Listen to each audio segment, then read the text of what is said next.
a very little known foot placement hack that can transform your ankle lock finishing rates. Let's have a look.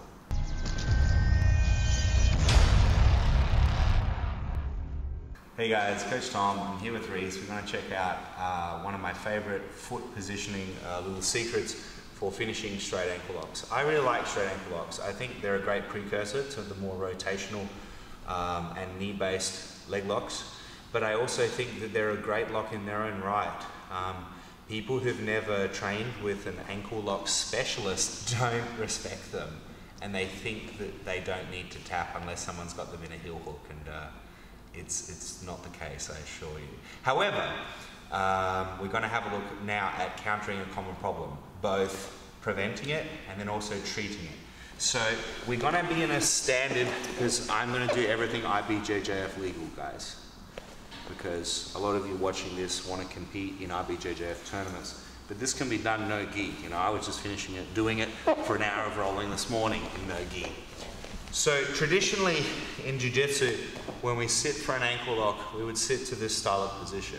How do we get here? Well, I could sweep here from an ashigarami or a single leg X style guard. Or I could be passing, scoop this up, sit, and place him in. Sometimes we'll get the ankle lock. We can go belly down, okay, to finish the ankle lock. However, the most common problem you find, especially at a high level, is guys coming up and they grab onto your gi, like this. And you can try to break it, you can try to go through it, you can try to swim your arm and go over and around, and you can try to back up, but sometimes you just can't get it. Okay, so what we wouldn't want to do is actually let him rock to this side, because if we let him rock to this side in IBJJF, I can't finish, okay, by turning this way.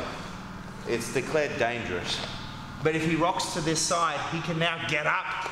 So he gets up, and now in IBJJF, if I started on the top, this guy just got 2 points for a sweep, and rightly so.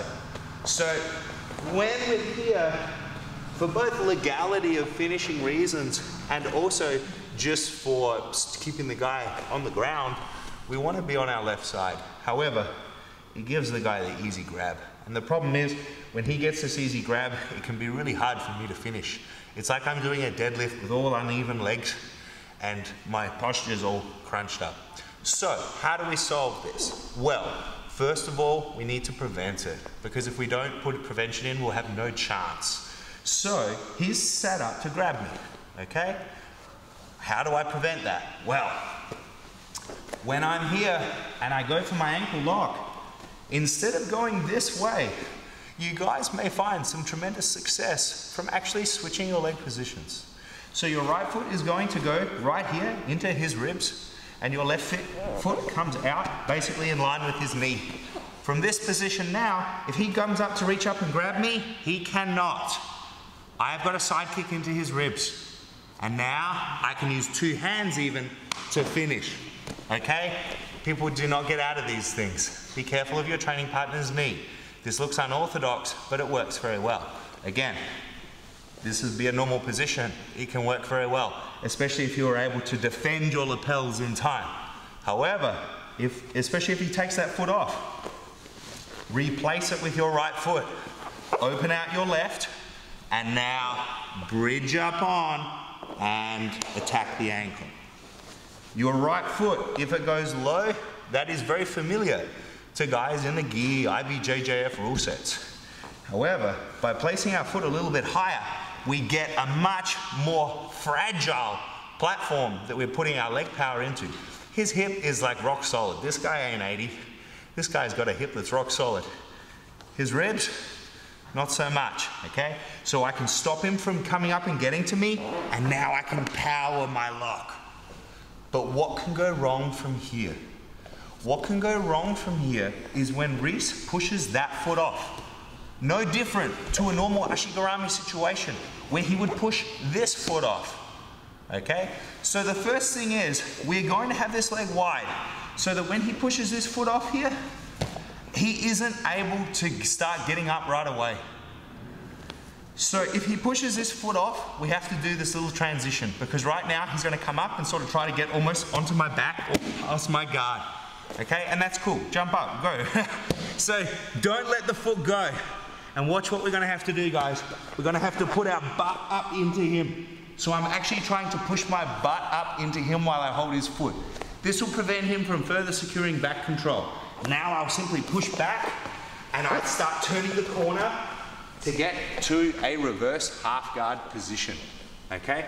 From this position, there are a lot of fantastic attacks, okay? Obviously from here, I can just pass, all right? I can just start kicking back, get my leg out.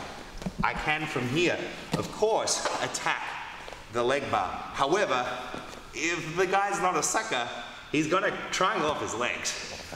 So from this position, I personally like to often ground a knee like this, and now I'm actually going to control his feet, and I'm actually going to roll over because I personally don't like to work from here, because if guys extend their legs, sometimes I feel like my hands are on his feet and I'll end up on my face. So as I roll over here, I like to go for the toe hold. Boom. Straight to his butt, and then I'll pull the fulcrum as I bridge. Okay? However, how will he defend a toe hold? Well, he's an experienced guy, so he's going to kick out. So as he kicks out, he's giving me my leg bar right here. Remember with leg bars, guys, you can make them a lot tighter by putting a small amount of legal rotational force. So instead of just holding like this and his knee, the defense, he can try to open it up, get to 50-50, etc. I'm going to glue it to my body and twist it before I start to extend into it. I don't do a full triangle. I don't even go side by side. I go just a slight triangle most of the time. Some students of mine have had tremendous success by putting the heels to the butt. I just find I'm too lanky for it, so by the time I do it, the guy's knee line slips out.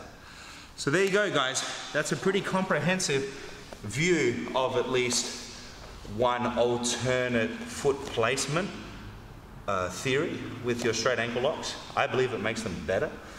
I believe if most people were taught that way, they would never go back to the normal way. I think it takes care of a lot of issues with IBJJF, reaping potentialities, because you don't have a reaping leg involved.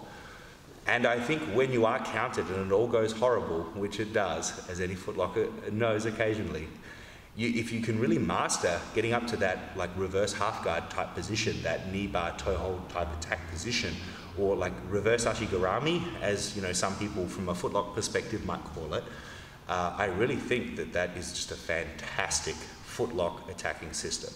Of course, don't forget, guys, don't give up top position for footlocks. Unless, of course, you're in a submission-only environment, and then go for it. That's just a sport. But in theory, especially if striking was involved, stay on top. But if you're neglecting attacking people's feet, you're neglecting a massive part of jiu-jitsu. And it's not that you're missing out on taps, like you're not tapping your buddies in class because you don't know footlocks. It's the fact that if you're not practicing it, you're not going to have a hope in hell of defending it. I know everyone thinks they do, but unless you're some world-class pressure guy, like some old-school world champion, it's pretty hard to keep your feet away from some of these young whippersnappers who love footlocks.